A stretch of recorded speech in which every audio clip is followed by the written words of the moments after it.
Hi guys! Magandang araw! So, another day, another mini vlog. For today's video guys, tayo ay magluluto ng isa sa mga paborito kong ulam, yung ginataang sitaw at kalabasa with shrimp.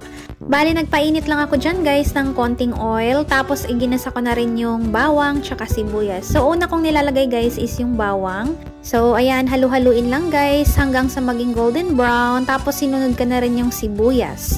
So, yung pag nagluluto ako guys, talagang ginigisa ko ng maigi yung bawang at sibuyas para talagang lasang-lasa siya sa ating niluluto. So, ayan na nga guys, nung magisa na siya ng maigi, inilagay ko na rin yung ating hipon. Bali, igigisa lang natin to siya guys ng bahagya kasi nga isi-set aside natin yan mamaya at isusunod nating lutuin muna yung mga gulay. Grabe, sobrang namiss ko to guys, itong cooking vlog. Maglalagay na rin ako dyan guys ng pangpalasa. So, naglagay lang ako ng konting asin, tsaka magic sarap. Dati guys, nung nasa Abu Dhabi pa kami, mahilig din ako mag-cooking vlog. Tapos, minsan din ay nagbe-bake din ako ng banana bread, mga cookies. So, tinatry ko. Na-try ko na din guys yung paggawa ng pandesal. So, kung gusto nyong i-check guys, i-check nyo yung aking YouTube channel, Debbie Lipardo. Nung medyo maluto na nga guys yung hipon, ay sinet aside ko muna. Tapos, ginisa ko naman itong kalabasa.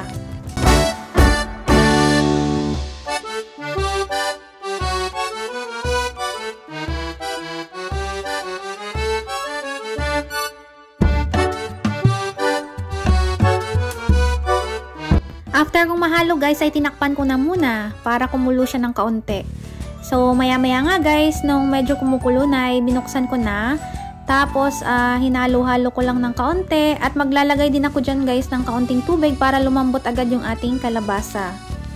Alam nyo ba guys na sobrang hilig ko magluto, kaso nga lang hindi talaga ako marunong. Bali, nag-YouTube lang din ako.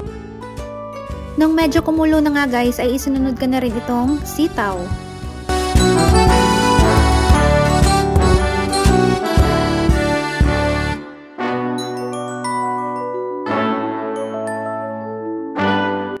Hinalo-halo ko lang siya guys, tapos antayin lang natin siyang medyo kumulo ng konti, tapos ine-next na nating ilagay yung gata.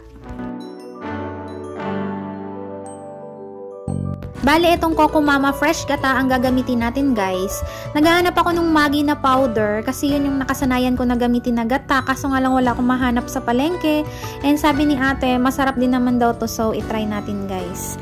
So ayan na nga, nilagay ko na yung gata, tapos konting halo lang. And maya-maya tatakpan natin yan guys. Tapos guys, yung gusto ko sa sitaw ay lutong-luto talaga. Ayoko yung medyo matigas pa. So, tatakpan lang natin yan guys para medyo lumambot yung ating sitaw. So, ayan na guys. Maya-maya nga ay inilagay ko na rin yung ating ginisang hipon. And hahalu-haluin lang natin yan guys.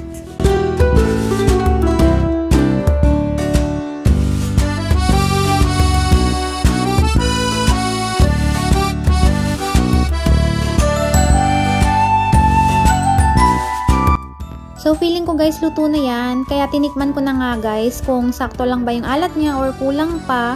So, nung natikman ko nga, medyo natabangan pa ako ng konti. Kaya nag-add pa ako dyan ng konting salt. Tapos, hinalo-halo ko lang yan guys. So, maya-maya ay pwede na yung iserve. Kain po tayo. Yun lang. Salamat sa panonood. See you on my next vlog. Keep safe and God bless. Bye!